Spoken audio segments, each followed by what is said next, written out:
شيلتون بنجامين. تخيل ده موهبة كبيرة، تخيل ده كان صديق بروك ليزنر، تخيل ان ده لا يقل جمدان عن بروك ليزنر، تخيل ده دخل في عداوة مع تريبل اتش وكسبه اكتر من مرة، تخيل ده كان بطل قارات وقدم لحظات تاريخية، تخيل ان ده كانت الناس شايفاه بطل عالم مستقبلي. بس الموهبة لوحدها مش كفاية طالما مفيش كاركتر واضح، مفيش كتابة كويسة، كلام على المايك. فتخيل ان ده بقى جوبر بقى بيدخل يخسر ويطلع يختفي سنين ويرجع في هدوء بدون ما حد يلاحظ انها عودة اصلا، انه كان غايب اصلا، ويدخل في فريق مع بابي لاشلي والدنيا تمام، يرجع تاني يتهمش ويدخل يخسر ويخسر ويخسر ويتسرح من الدبليو دبليو اي.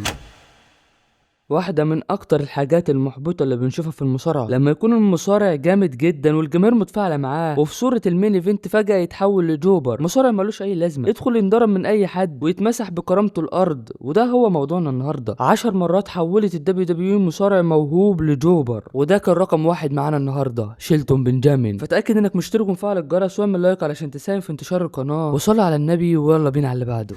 رقم 2 درو ماكنتاير. ما بين 2009 و2010 اتضح لنا ان المستقبل هو درو ماكنتاير، هو ده يا معلم الوجه الجديد للشركه، وهو ده المختار. مش انا اللي بقول كده، ماكمان هو اللي قال كده، قال ان درو ماكنتاير هو المختار. فالدبليو دبليو كانوا عايزين يخلوا ماكنتاير صفقه ضخمه، بس للاسف ماكنتاير ما كانش عنده اللي الدبليو دبليو عايزه منه. وبالرغم من حقيقه ان درو ماكنتاير كان موهوب، ولكن الدبليو دبليو حولته واحده واحده لجوبر، وحطوه مع هيث سلاتر وجندر ماهال في الفريق التعبان ده، وبقى جوبر كوميدي. الغريب في الامر بقى ان خلال الفتره دي، خلال فتره ماكنتاير كجوبر، هو اكتسب خبرة وتحسن بشكل كبير وملحوظ. بس ده برضه مش هيكون كافي بالنسبة للدبليو دبليو اي، وهيفضل جوبر وهيخسر من التوريتو قبل ما يتسرح في 2014. ورجع البابا رجعة مرعبة علشان يشيل الاتحاد على كتافه، علشان يدخل في عداوة مع بروك ليزنر ويهينه، والجماهير تتقبل ده علشان يهزم بروك ليزنر في الرسلمانيا، علشان يتهمش من تاني ويدي دفعات للمصارعين. بس ثانية واحدة، هو اللي بيدي دفعات ده المفروض يكون يعني منفوخ دفعات، اللي هو مثلا جون سينا بطل عالم 17 مرة، او حتى لما كان بطل عالم 10 مرات، او راندي اورتن، تريبل اتش، الاندرتيكر.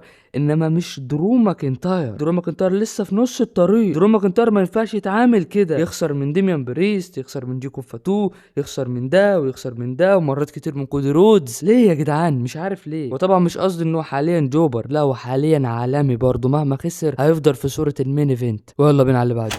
رقم 3 هيث سلاتر. يعني بالمرة كده معانا واحد من الفريق المعفن ده. بعد ما النكسس اتفككوا، سلاتر ظهر على انه نجم كويس وكاريزما عالية، وقعد سنين كجوبر لحد 2016 لما شارك في قصة وكيل مجاني على سماك داون. سلاتر كان جامد جدا في الدور ده، وكانت الجماهير بتتفاعل معاه، ولكن بمجرد انتهاء القصة نزل لجوبر تاني، اللي هو يا عم خلاص احنا ما عادش عايزينك، انت ما عادش ليك لازمة، وتم تسريحه من الشركة في 2020. ويلا بينا على اللي بعده.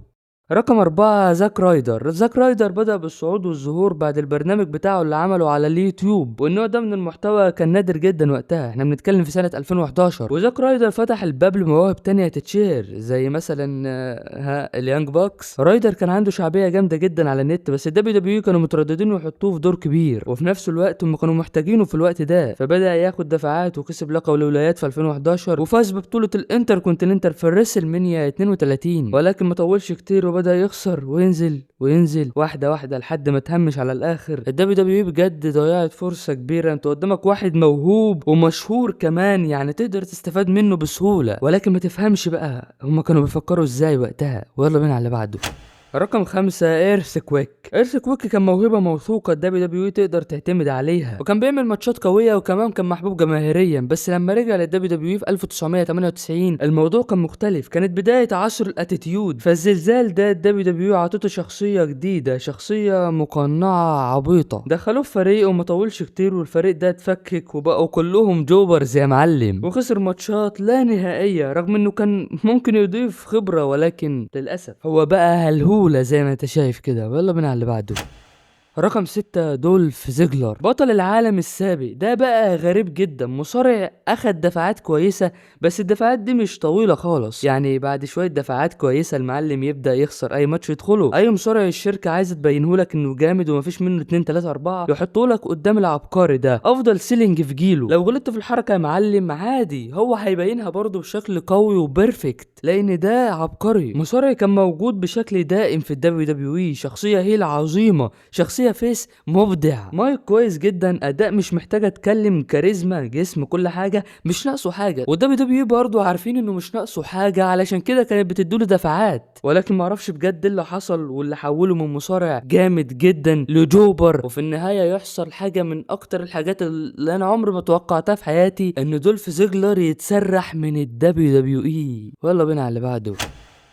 رقم 7 كودي رودز. صعب قوي بجد تصدق ان كودي رودز موجود في قائمه زي دي. حاليا كودي على قمه الشركه، على قمه الجبل، وانا دلوقتي جاي اقول لك ان ده كان نجم وتحول لجوبر. كودي رودز كان في البدايه ظاهر بشكل كويس، وبقى مع راندي اورتن وتيد بياسي في الليجاسي، والدنيا كانت معاه تمام. يطلع من الفريق يتحول للشخصيه دي، ومن دي لدي، ومن دي لدي، لحد ما في نهايه المطاف يتحول لستار داست. بقى كودي ضحك. ستار داست المعنى الحرفي لكلمه جوبر، ملطشه، وتاريخه كله اتمسح. يعني في واحد شافه من غير لبس ستار داست قال له انت مين؟ انا عايز اشوف ستار داست. ومن هنا كودي رودز قال لازم العبث ده ينتهي، وخرج بنفسه من الدبليو دبليو اي، مش اتسرح ولا حاجه، وراح لاتحادات الانديز لحد ما في النهايه كان السبب في ظهور اي دبليو، ورجع تاني للدبليو دبليو اي. رجع بشكل مختلف، رجع يقول لك انا الحاضر، رجع كلنا. بص كودي رودز عالمي، قصته حلوه قوي، المصارع عافر وعافر علشان يوصل للي هو فيه ده، بس احنا دلوقتي عايزين نستمتع يا كودي. كودي انت شخصيتك ممله، كودي انت فيك، كودي ارجع زي ما انت، ارجع لزمان، ارجع لايام ما كنت في الار اتش، في النيو جابان، في بدايتك حتى في الاي دبليو.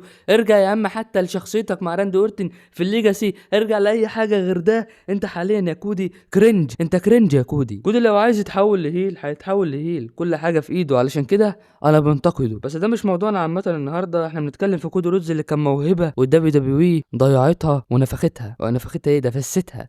ويلا بينا على اللي بعده. رقم 8 ذا ميز. واحد من المشهورين اللي دخلوا عالم المصارعه، بس ذا ميز مش مجرد مشهور، ذا ميز كان موهوب. ايوه انا كنت وانا صغير كنت بكرهه، هو عرف يخليني اكرهه. شخصيه مستفزه، لا ثانيه، افضل شخصيه مستفزه. اداؤه جامد يا عم، قول متوسط، ما هو معظم اوجه الشركه اداؤه متوسط يعني، ما جاتش عليه. مايك عالمي، لا عالمي بجد، شخصيه عظيمه. ذا ميز مبدع. عداوته مع جون سينا، عداوته مع دولف زيجلر، فترته العظيمه بلقب القارات، ذا ميز ما فيهوش غلطه. والغريب انه جراند سلام، مصارع بياخد دفعات، بياخد القاب كتير. نفس حوار دولف زيجلر كده، غريب جدا تلاقيه يكسب لقب عالم وبعدها يتهمش، يرجع تاني يكسب لقب مش عارف ايه ويرجع يتهمش. بس حاليا ذا ميز تقريبا في اسوأ حالاته. ذا ميز هو اكتر مصارع خسر ماتشات في التاريخ. ذا ميز حاليا جوبر بيتهزق يا اسطى من اوديس، بيتهزق من اي حد، بيتهزق من جو هندري. حتى رياكشناته بقت فيك او اوفر، او هم اللي عايزينه يعمل كده، يظهر بالشكل ده. اصل ذا ميز مصارع ممثل قصدي كويس، وحاليا في قصة عبيطة مع دان هاوزن، فبجد انا زعلان على ضياع ذا ميز. ولا بينا على اللي بعده.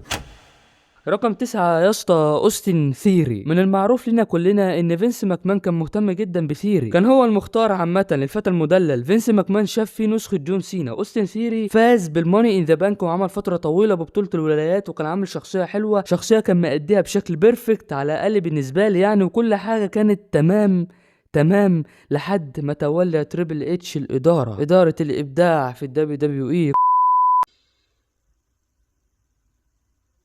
يعني شيء فوق قدرتنا، ان احنا يعني حاجة ما ينفع لها الا تدخل إلهي سريع. الله ادالك عقل، الله ميزك يا حيوان، الله ميزك.